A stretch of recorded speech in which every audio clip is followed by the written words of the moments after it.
This is Del K. Brereton. This is the Real Spiel, and we're back. Throw the colonizer out.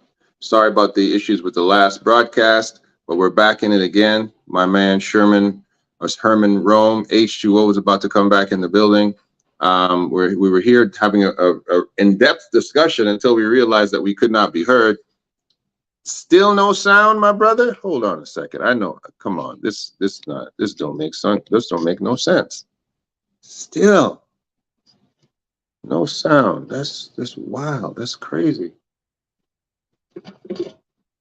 Still no sound. Let me see if this works. Oh, now you can hear me? Okay, good. Sound is fine. Okay, I'm gonna put these back. I was like, what's going on? Okay. H2O's in the background. Let me pull him into this. And add to stream. Brother, they told us there was no sound. Now there's sound. We're back in the building. Thank you, Al, the Spice Man, the spice of life. Yvonne can hear us. Jojo Co. 64 can hear us. The sound is fine. We're back in the building. The sun is shining. We're in the city of Toronto and Chi-Town. Dual broadcast. H2O, tell the people what you're saying, man. Let's do this all over again. All right, so we'll take it from the top. A lesson in persistence and community. Thank you all for pointing that out. So we didn't do a whole half hour and end up for not. So talking to ourselves. Yeah, yes. So even though it was a good conversation, now you all get to hear it as well. Yeah, so, you all get to hear the redo. It's okay. Take two. Yes. Take two. Here we go. Listen, man. Let's get right to it. We're talking about Donald Trump getting indicted. And in Georgia, getting indicted by a black district attorney and being overseen by a black judge. Y'all ever heard of Fannie Mills? Do you remember what I said about Fannie Mills? Maybe you want to run with it a little bit? Yes. Daughter of a Black Panther. Went to Howard for her undergraduate. I don't know where she went to graduate school, but Emory College in Georgia. Emory. All right, has served in Fulton County for 16 years. 16 years, Fulton County Assistant District Attorney, and now they gave it a big chair. Indeed, and they're going to get a big fish. And I said earlier, you can't get any more black than a little girl raised by a Black Panther who was also a lawyer, and now she went to a black university and has come with both guns blaring for Donald Trump. You can't get any more black than that. And it's interesting that we are the instrument that I'll say it, that the white establishment is using to cut Donald's throat. It is very interesting that we are the people sitting with the horse and the noose to come get Donald. Indeed. There's a lot that goes into it, into the politics of it, into the perception of it. And I look forward to doing more research on it personally, because I've kind of turned away from it a little bit. It feels, with your mainstream media sources, it can be a bit sensationalized. But I want to get into the real nitty gritty of it and see what's going on there. Yeah. I agree. Also, we got Abigail Joe Schrei, 43-year-old from Alvin, Texas. She's the judge. And they said straight to her, if Donald Trump doesn't get elected, we're going to kill you. We're going to kill you. They told her straight. That's from the Department of Homeland Security. They said, listen, lady, anyhow Donald Trump doesn't get elected in 2024, we are going to kill you. That's the type of threats. So they said to her, so tread lightly. And the caller added a racial slur, and they threatened also her family. So they're not playing around by putting us at the forefront. They're making black people the face of Trump prosecution. That's two different district attorneys, now a black judge, and they're saying we're going to put y'all out there, and y'all gonna go out there and get Trump. I find it very interesting. I just find it very interesting. I ain't gonna fight it one way or another, but I find it very interesting. There's two black district attorneys that have indicted Donald Trump. I just find that extremely, extremely interesting, and that they're deciding to use. I think it's interesting as well.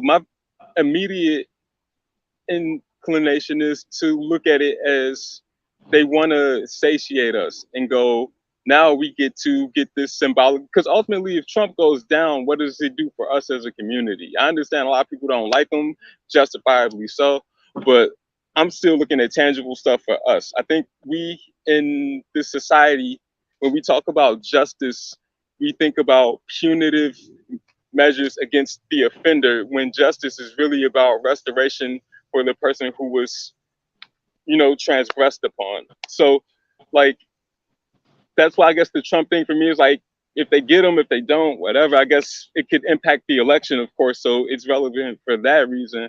But as far as like celebrating if he goes to jail or anything, it's like, all right, whatever. Where's our reparations? Like, Yeah, that's kind of where I'm at. when I think of justice, I think of just us. That's it. I think of just us. That's how I see it. Hold on, I gotta get people out of calling me because I see some people about to blow up my phone in a minute. I better turn on my do not disturb, or we're gonna get hit hard. Yeah, I had to block somebody yesterday. People they got to learn appropriate boundaries for phone etiquette. Yeah, man. So I think that's a very interesting point, but at the end of the day, for us, it does always have to spell what does that mean for the Black community. I think these folks are being used to go after Trump. Personally, I'm not a fan of Donald Trump. I'm not a fan of anything he's ever said and he ever did. I was not a fan of Donald Trump long before he was a politician. I remember what he did in New York City when he came after those young Black boys and wanted the death penalty for these young innocent Black. I remember Donald, and Black folks they've always had their arm out, hand out, trying to get into his pocket, trying to get on his good side. The Mariposas or whatever, or Amarosas or whatever the heck her name was. All these individuals that have catered to Trump, the Candace Owenses of the world. I've always sat there and looked at that, shaking my head. So it is quite ironic, but I think it's just the other side of the same coin that is trying to utilize the Black face to come after Trump. It is not Black people that are necessarily have a vested interest in a no Donald Trump America. I don't think it's. I don't think it's our vested interest one way or another. I don't think Trump was good or bad for us. I think he was irrelevant. But I think what people do know is that he's a dog whistle for white supremacy, and that Black people all over the world will say, or all over America will say, hey, if that guy's running, I'm going to vote against him. And so I think that's why they're very keen. The Republican Party is very keen to know that he can't beat Biden. But they also know. I don't think he can beat Biden. I think he's. I think anyone likes Biden. I don't think anyone likes Biden either. But I think it'll be absolutely not Trump if he runs. I think even some of the Republican, the garden variety Republicans just might not come out to vote. They might not. They don't want to see themselves putting a two-time impeached president back in office, and they feel he's done so much. If Trump gets back in the presidency, the United States of America as a judicial, law-abiding nation they're Israel now. They're gone. Like they don't have a leg to stand on. And I don't think white folks, Republican law-abiding white folks, want to have that narrative to say that this twice impeached, indicted criminal is our president. I don't think white people can handle that, and they'll put Biden in, even if they have to put Biden on life support. They'll put Biden back in office, but I think they will vote for DeSantis. Okay, I gotta say, I think you underestimate white people. I don't think they care. I think particularly if you're one of those party line people, like I think. Generally, if you're a staunch Republican, it's going to be Republican, like they say, vote blue, no matter who, is going to be vote red until we're dead. Like some people are just going to do it regardless. And then you do have that undercurrent of those diehard who've been always Trumpers. And I think there's a segment of minority communities who, for nothing else, if you just isolate the statistics, saw the growth that happened underneath Trump, whether you want to associate it with him specifically or not.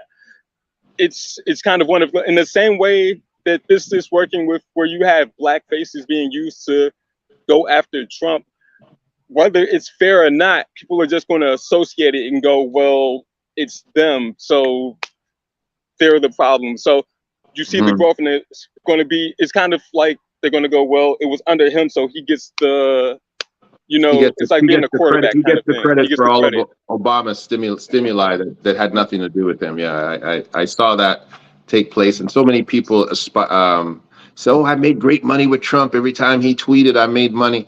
But everything that Trump actually inherited was coming from the last administration. It wasn't because of Trump. And I see people are saying Biden's the real criminal. Listen to me. I'm not a fan of either. I just know that when somebody inspires a level of white supremacy that we haven't seen since the 50s, that person is not anyone that I want to put in a position to have the bully pulpit. And thank you for mentioning this, Al-Katani.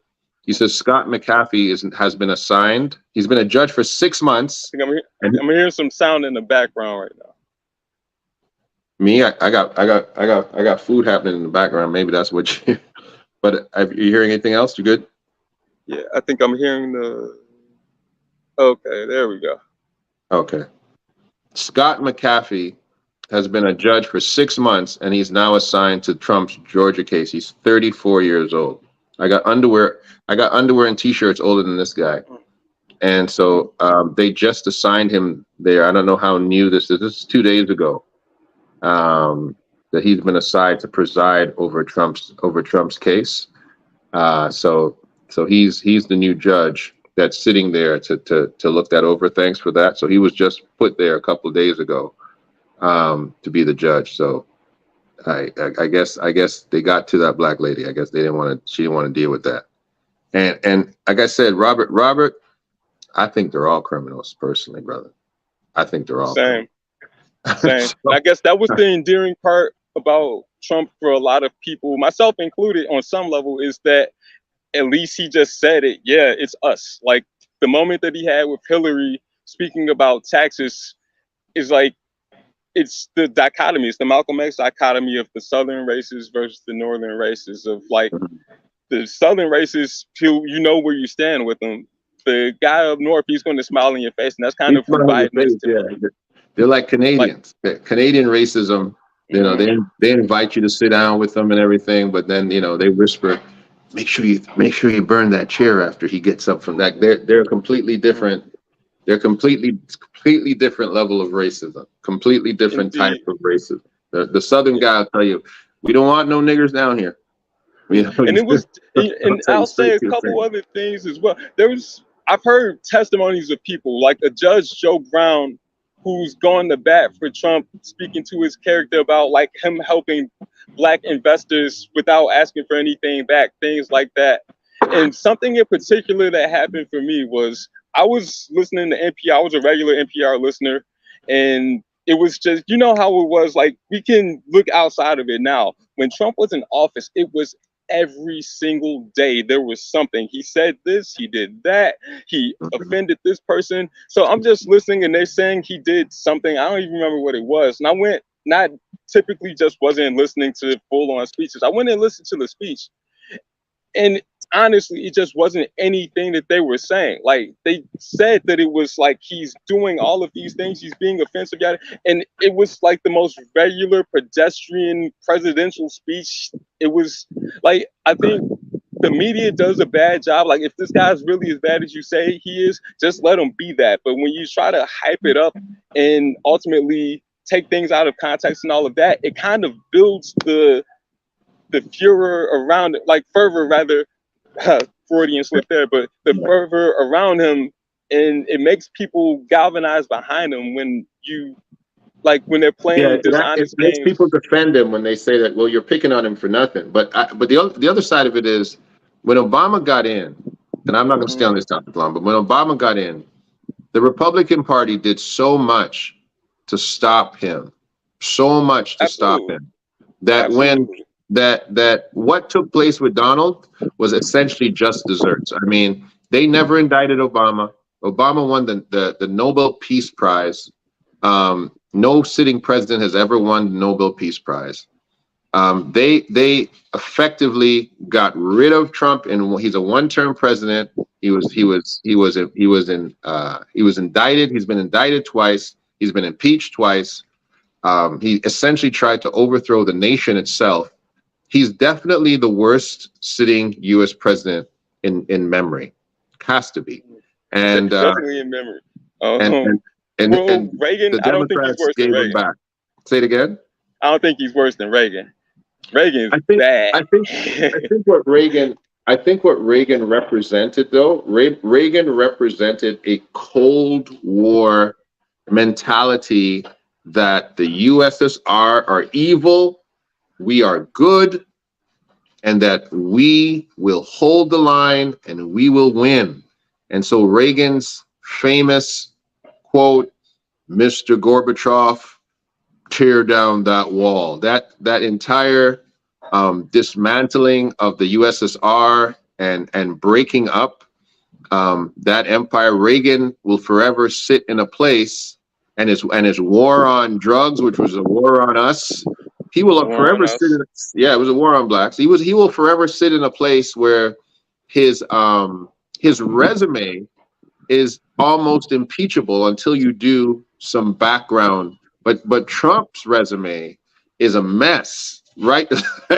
I challenge that. It seems like it. I think the narrative is that it's a mess, but under closer scrutiny, I think he did do some things for us as a community. I think he embellishes because he's one to embellish. He'll say, "I was the best president ever for blacks." Well, you might have been like the fifth in the last 100 years, because there were some pretty bad ones, and then there were some decent ones. But he definitely did some things for HBCUs that he didn't have to do. He definitely did some things as far as like prison release and prison reform that was like unprecedented. As far as, again, the guy who wrote the bill, Joe Biden, as far as, discrepancies between crack and powder cocaine, excuse me, I don't know if that's going to get us like demonetized. That's another conversation we have to have about verbiage. But Biden wrote a lot of these things that were, essential in the war on drugs. And a lot of that got undone. And it wasn't only him, because Obama was working on a lot of these things prior. But I think, like, to kind of expound on the point that you said about how they treated Obama, and then it's kind of just do how they treated Trump in return, it makes sense. But that, if you limit it to a two-party kind of dichotomy, then it's kind of one versus the other. As someone who's independent, I just want the truth, period. So, like, don't get retribution from one guy based on what you do to another guy. Just, like, call it straight down the middle and let me decide from there. But it's like they get us caught up in the, well, they did this to this person, so in turn we should be unjust to that person. Well, let's talk about the truth. The truth is, Obama, over the course of 7 years, gave HBCUs $4 billion. Let's just be, if we're going to talk about the truth, Trump didn't come near that. But in my mind, it's like, we don't have to compare the two. Like, it's not Trump versus Obama. No, but we have to for one reason. We have to for one reason, because when you have a white president saying right after a black president, "I am the best president that black people ever had," show me the receipts, bro. Don't just tell me, don't just say that and black people jumping on that saying, "What did Obama ever do for us?" Sometimes we got to look at the math and say, well, $4 billion, a lot of money. That's my assignment. Then I will come back with more receipts of what he did. That's what we need to do. But let's jump into this, man. Let's jump into Africa. Let's jump into Niger. Okay, you brought this to my attention, and I did a little bit of research on it. Yes. Let's break down what's taking place in Niger. Not to be confused with Nigeria, but Niger. Talk about it.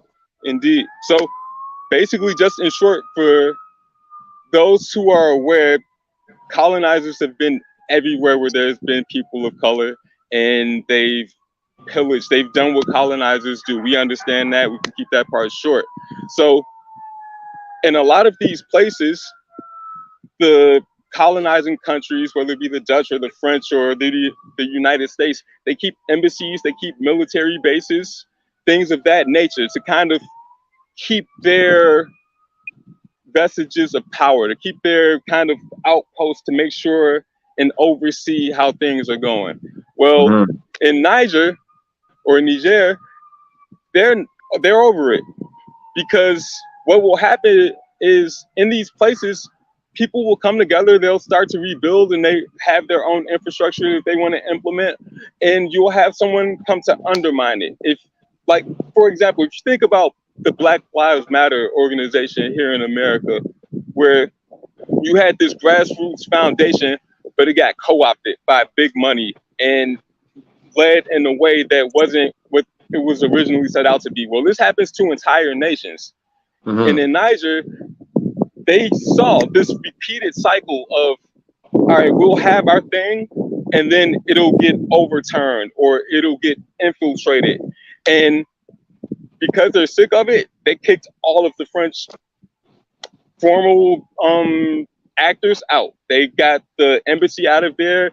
They're kicking all of these people out. You're not allowed here anymore because you keep undermining what we're trying to do here. And now France is speaking of taking offensive measures against them, because that's what, you know. Let them try. Let me tell you why the French have to. Okay, because 77% of the uranium that France receives, that they utilize for energy to light up France, comes from Niger.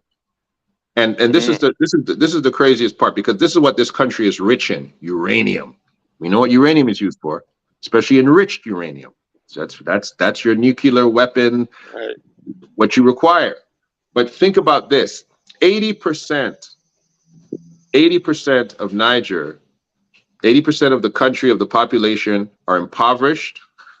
They don't have. Well, I'll put it this way: while Niger is lighting up France with their uranium, Niger is in the dark. Well said. And so France, of course, must come in there and say, wait a minute now. We've come in here and we've given you guys money and we've done what we've had to do. All of this is ours. Every Francophone country, Mali, Burkina Faso, I'm saying the name improperly. These countries are throwing the French out. They are throwing their armies out, as you said. They don't want their bases anymore. There's a major move to destabilize these French and other colonizers. And what I'd love our listeners to look up, I need you to look up the Wagner Group. I need you to look into the Wagner Group. Who are they? Who backs them? And what they are. The Wagner Group is essentially Vladimir Putin's private mercenary army that he sends into Africa to assist Africans in throwing the colonizer out. Vladimir Putin is one of the smartest men on the planet. And the greatest thing about Vladimir Putin, he hates colonizers. And he wants to destabilize the West by making affiliation with African countries, especially African countries that have resources. He essentially did that for his own nation in a way. He was a homegrown kid who wanted to see the right thing happen. And ultimately, it makes you wonder why Russia has been so demonized in our media here. Exactly. Vladimir Putin is been a friend to Africa for as long as we can remember. And South Africa swears by him. Many African leaders swear by them. They are calling for the Wagner Group to come and to help. So Vladimir has a very good standing. If any white man has been a friend to black people, it's this guy by the name of Vladimir Putin. I'll tell you that right now. This makes And me now want to go back and look at, because that was one of the biggest anti-Trump lines, was he's in bed with Russia, he's friends with mhm, Putin. So now I'm mhm. interested to see how accurate was it. Were they actually having any sort of real dialogue? And yeah, I don't know. This opens up a whole different, that thing about the Wagner Group is definitely something I have to do more research on. I'll listen to some videos and do some reading on. That's and, very interesting. and you watch the headlines, right? CNN, everybody hates Vladimir. Vlad, Reddit, Vlad is an abomination. The New Republic, Vladimir's Putin, Empire of Delusions. Um, CNN again, Putin is making the same mistakes that doomed Hitler. All of these type of propaganda Yikes. speeches. But you go ask black people in Niger, you go ask black people in Mali, you go ask black people in South Africa what they think of Vladimir Putin. They say that's our comrade, that's our friend, that's the guy we want to stand by. And America and the West, and especially France, and those thieving colonizers who are still sitting down there. And listen right now. One of the things that white people is going to be the next dog whistle. You heard it from me first. Okay. When you start calling white people colonizers, they're going to say that's a racial slur. They're going to call it hate speech. They're going to make it a crime to call white people colonizers. You heard it here first. But once this colonizer is being told, we will arm ourselves, we'll be armed with Russian military might and training and mercenaries to fight you, you're going to see Vladimir Putin's going to become public enemy number one. If he's not already public enemy number one. Trump right now in America, Trump is public enemy number one.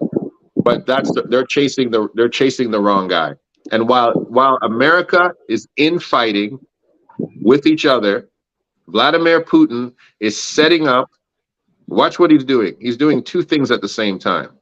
He's setting up a resource-based treaty system with African countries, utilizing their resources. He's going to utilize the resources to back, I believe, this new currency, this new BRIC currency that's going to become the new currency of the world, that's going to be backed by actual real resources. He's going to destabilize these colonizers from their wealth grab of Africa. He's going to impoverish Europe, and he's going to make the American dollar obsolete. This guy is one of the smartest guys going around right now. He's doing a multiple amount of things at the same time. And the biggest thing that he needs to do, and the biggest thing that these African leaders need to do, is do not become lazy, fat, Jabba the Hutts. Let Vladimir develop your military. Let Vladimir develop your satellite, even your nuclear armory. Become real nations under the tutelage of the Wagner Group and of Russia. Don't become pawns like you have been for the West. Don't become greedy fat cats that are just grabbing money, but actually build your country. Turn the lights on in Niger. And this is why these Africans are kicking these guys out. Say, you know what? Doesn't make any sense, bro. You're in bed with the French. We're still hungry. We're still starving. We might as well seize our own country. So they've been under, their currency is the French franc, and France doesn't even use that currency anymore. That's exactly how embedded that's been in within a lot of these countries. And I believe that they will make a change towards actually strengthening and fortifying their nations. I think it would have happened a long time ago. I think most places have done that, but it gets undermined by the United States. And we get told on the back end that, well, they're just these greedy, dictators that keep taking over, and the people aren't organized enough. And it's like, whenever there's a legitimate threat to power, it gets tanked. It gets taken out at the foundation by the United States, and they know how to do it. Like, there's all sorts of stories about it. There's a book, I can't think of the title right now, but it's about how the United States will go into a country and through media propaganda undermine the entire thing. So they can make covert military operations, but because they control the press, because they control the narrative, it never gets the support. Because as we're learning about these things now, we can look at it and go, yeah, right on, they should totally do that. But when all we hear is, well, there's these wild guerrillas taking over, it sounds away. It sounds like, well, maybe we should be there restoring order. Maybe we should be there spreading democracy. And we can't get away with, or we, the United States, can't get away with that anymore because we live in an age where we have access to each other and we can communicate directly. So it undermines it. They can't keep spreading the lies because we're able to be in communication with each other. Let me address this comment here. How does he not believe in colonizing when he wanted the Ukrainian land? Let's understand something. You're going to have to read the Warsaw Pact and understand that the Warsaw Pact was created to deal with NATO's infringement upon countries like Russia. And they've been trying to pull the Ukraine into NATO, which was absolutely something that was not supposed to happen. And so Vladimir is saying to NATO, you're not going to come any closer. You're not going to build any alliances. You're not going to put any types of military in our backyard with the Ukraine. And if Ukraine tries it, if Ukraine thinks that they're going to assist in that, we're going to take them over too. Hey, to me, that's a squabble of white cousins. That has nothing to do with me. That has nothing to do with, that has as much to do with me as the Vietnam War had to do with black people in America. They had an agreement. White folks on one side of the world said we are NATO. White folks on the other side of the world said we are the Warsaw Agreement, and you guys are going to keep, we're going to keep space. And then when that space was infringed upon, the bully on the other side said, I'm going to call your bluff. That's it. And so again, I watched how Ukrainian people treated African and black people when they were trying to leave Ukraine, when that war had nothing to do with them, when they were trying to get on trains and try to get, I saw how they treated them. So please don't come to me and tell me to cry for the Ukrainians. When I see that the Ukrainians have showed up in Canada, in the US, and they have gotten red carpet treatment, they've gotten apartments, they've gotten money, they've gotten credit cards, they've gotten bank accounts, they've gotten jobs, they've gotten instantaneous citizenship or landed status. But when African immigrants come here, they're sleeping on the streets in Toronto. A church had to pick up Africans sleeping in our city hall on the ground. A church had to pick them up because the city of Toronto said, oh, we don't have any more money. We don't have any more place to put them. And a church had to pick them up. When the Ukrainians are getting hotels paid for, come on. No, you're not going to say that with me. So Vladimir Putin, he's not colonizing. He is saying, a line has been drawn, and you're not going to cross the line. Period. Right. You're not going to cross that line. That line has been drawn for years. I say, understand that NATO is, in essence, a functioning arm of the United States, like military. Like we call it like a chauffeur or a driver.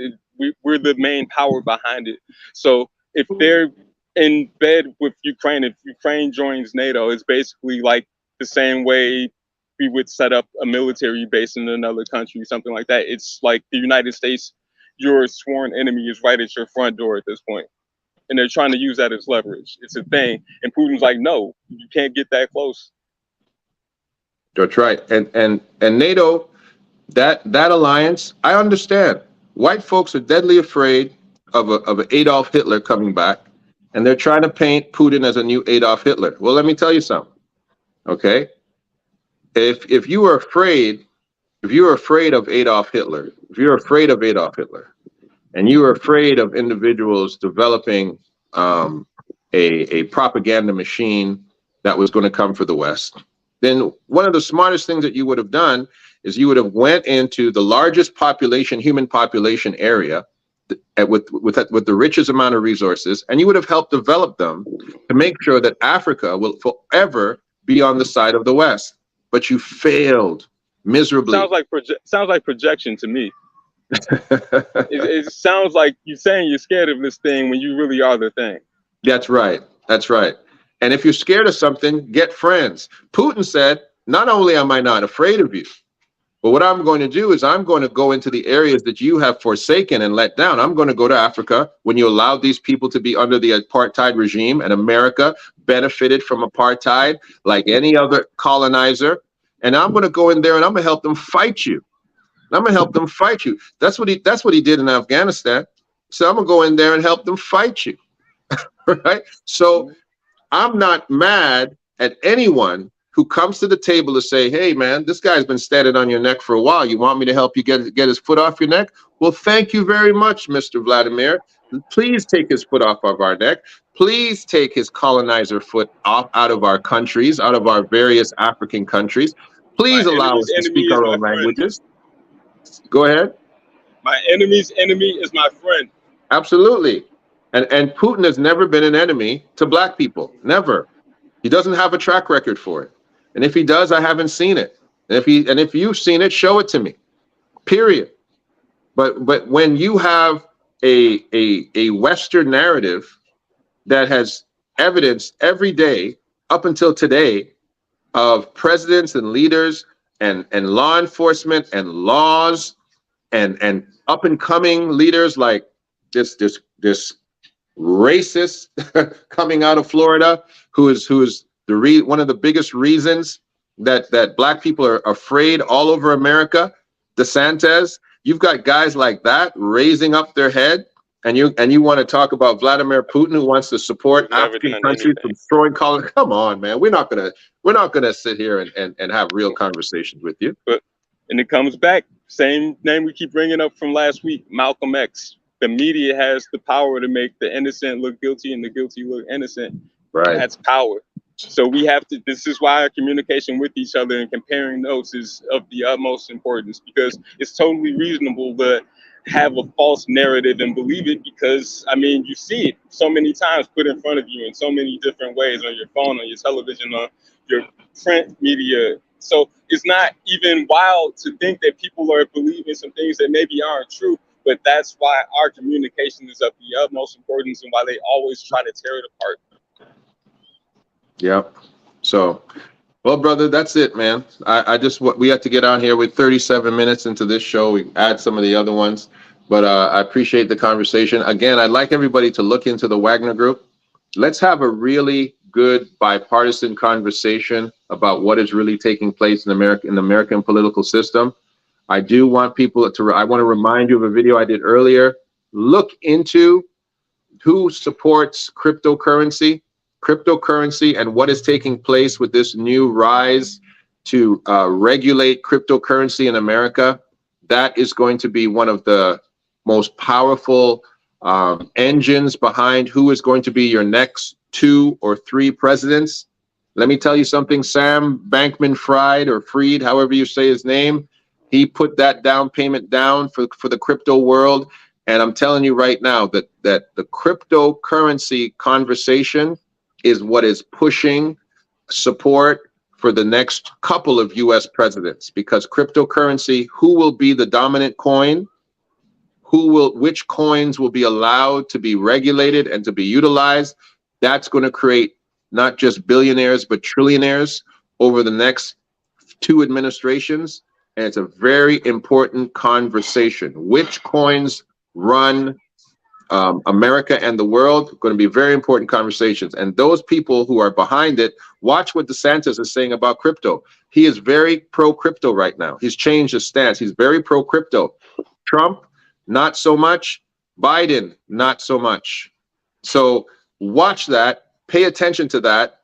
That's going to be a big conversation in respect to what is happening. But I'll say this. While America is asleep, looking for crypto, looking for money that doesn't exist, Russia is going over there mining in the ground of Africa, saying we're going to get uranium, we're going to get gold, we're going to get all the different minerals in there. Tangible and we're going to get goods.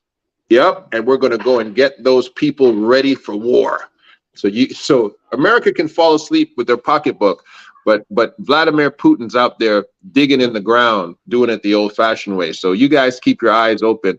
But America, black people are playing chess from domestic policy with Fannie Mills to international policies with coups and taking over their countries. There's big things happening for the black community, and we need to just pay attention. Absolutely. And make a friend in Africa. You got the internet, find you some friends in Africa and start building that network, because that's been the key for us here in this country. Is everyone else has that ability to tap back to their motherland. So let's start repairing that connection. And absolutely, when we knew about this topic, I got on the phone with my friend from Ghana, and he's the one who educated me about the Wagner Group and told me what's going on and broke it down. So there's no one that's going to know a place better than people who are from there. And the African conversation is a very big conversation for what's taking place.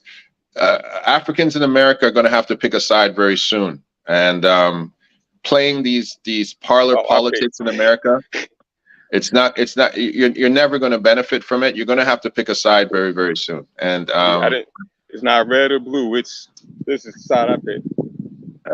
Amen. All right, my brother. H2O, man. Thank you again for the opportunity. My pleasure. Touch base. I look forward to putting out some independent content. Yeah, we got to figure that out. Indeed. Okay. So love, peace, and hair grease to everybody. Richard Wright, M. Flory, all the Adi Al Katani, Komet Power, everybody and everyone who's said anything here. We appreciate you. God bless you and have an amazing rest of your day and rest of your weekend. Peace. Be well. Blessings, brother.